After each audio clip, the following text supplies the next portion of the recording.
Hey guys, this is a slideshow I put together about what an HTPC is, what it's used for, and some advantages it has over more traditional style home theater setup.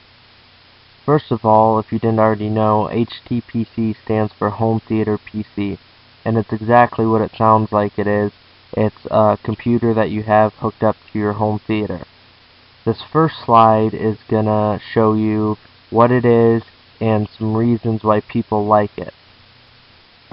First and foremost, an HTPC is a computer dedicated to your home theater system and viewing media on your television. It's not a computer by most people's traditional thought of a computer where you're going to type a Word document on it or browse the internet. It's just dedicated to watching media on your television.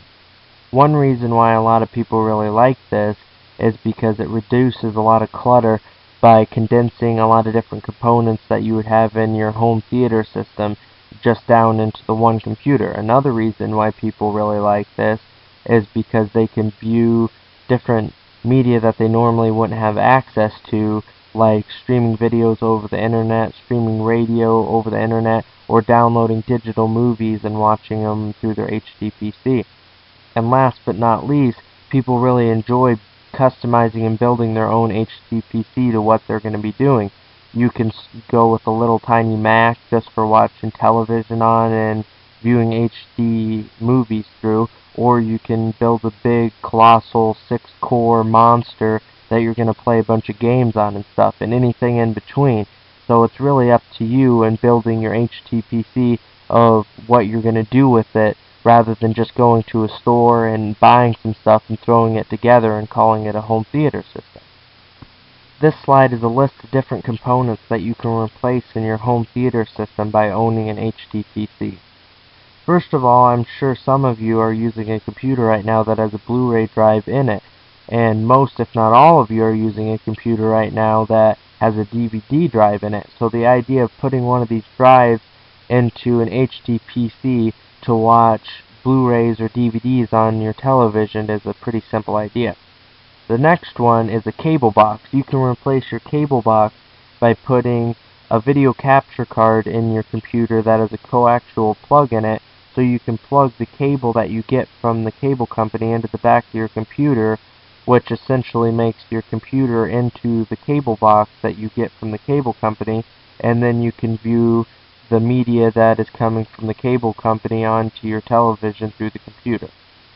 The next one is your surround sound receiver. You can replace this by getting a sound card and using that as the output for your surround sound rather than a separate unit of being your surround sound receiver. The next one is a CD player, which most of you have a computer right now that you can listen to CDs on, but in some systems people have the old school CD players because their DVD player or Blu-ray player won't play them, and that's the only way they can listen to it through their surround sound speakers.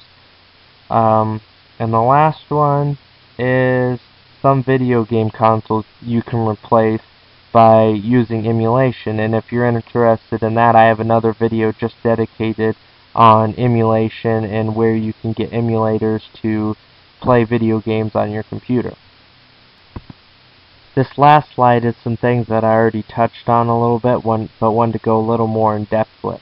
The first one is online video streaming. I already talked about it some, but there's so much you can do with Hulu and weather channels and different video streaming places online. It's amazing how much video you can now access onto your television that you normally wouldn't be able to view.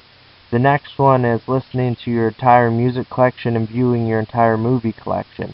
If you want to listen to music on your speakers in your home theater system now, rather than having to plug in your MP3 player into your television or put a CD into your CD player or DVD player, it's all on your hard drive and you can just listen to it directly from your computer. And if you have a home server, you can access music and movies from other computers that you have in your house.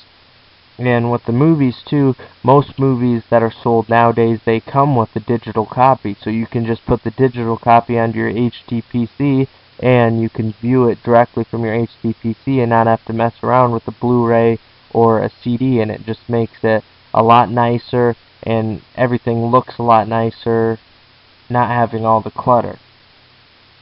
The next one is your own DVR. I already talked about the cable a little bit, but with an HTPC you can get software where you can use the computer as your DVR. So rather than having to pay that $9 a month fee that most cable companies charge you, you can make your own DVR with HTPC.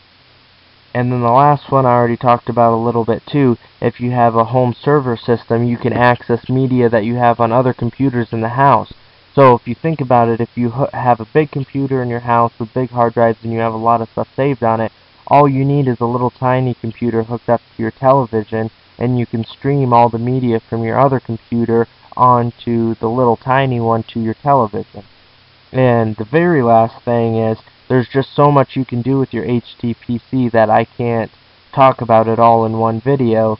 But if you're interested in it, go do research, go to my channel, watch the rest of my videos, and learn up about it and go build your own HTPC for your own liking. Alright, thanks guys.